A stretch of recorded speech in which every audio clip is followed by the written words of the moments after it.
Okay, so hi, I'm Henry, and I'm the founder of the Ancient Wisdom of Yoga. And it's a yoga studio, it's a holistic center also. We do yoga, meditation, massage, acupuncture, all the holistic modalities. And I'm working on my Ph.D. and I'm at the dissertation phase, which is the most difficult, but the most fun.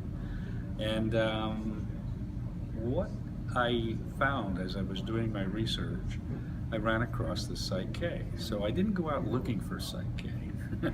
I just came across it. And it's interesting because the 4-year process of the Ph.D., you do a lot of research. And all that time, I never ran across it. And here I am at the end, and it pops up in this Bruce Lipton research paper that I was reading. And I found it very intriguing because I've been meditating for almost 20 years, and in that process, I go to India a lot for those 20 years, several times a year.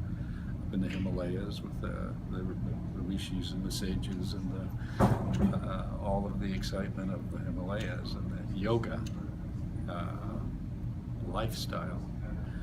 And the whole point behind yoga is a little different than Westerners have accepted so far.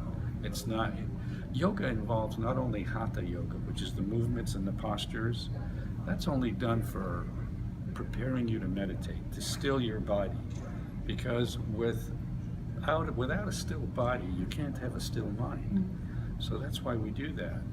But there are 4 other paths. Well, actually 3 other paths of yoga besides the Hatha yoga and the meditation. And the most important one is Bhakti. Well, they're all important, but Bhakti yoga is love, unconditional love, not I'll love you if you do this and that. It's unconditional love for everything and everyone.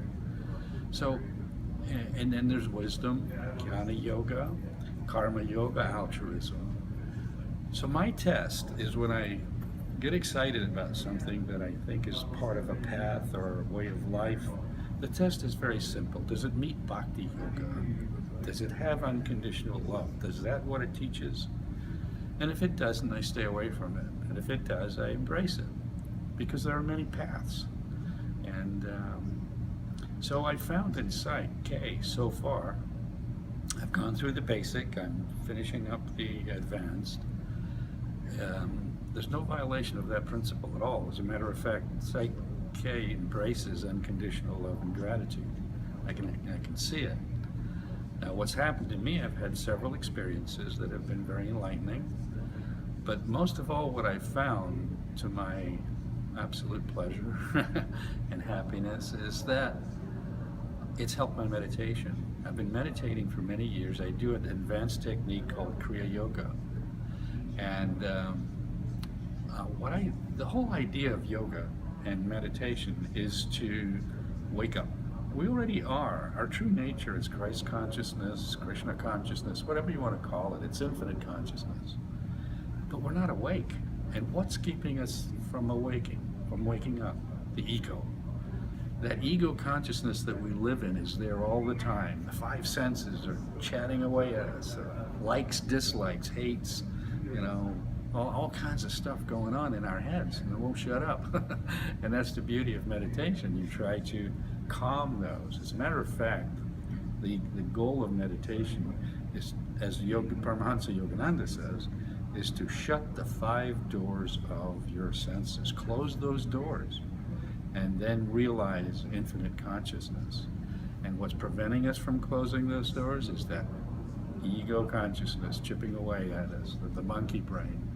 And what I found is that, although I've been meditating for all these years, what I found now is that somewhere there's been some hidden rocks, some hidden blockages. I'm trying to close the door, but there's a stop there.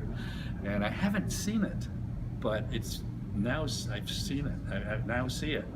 And what's happened in the experiences I've had, both in the basic and advanced, is that those rocks have been removed.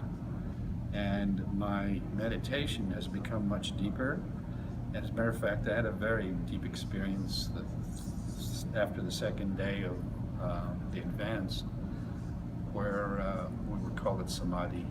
And so I'm really excited about this, and I want to incorporate it into my yoga studio practices and modalities that we use. But I think that for it to be able to remove that kind of blockage that quickly is, to me, absolutely amazing, and it fits well, it goes well with meditation and yoga, and they belong together.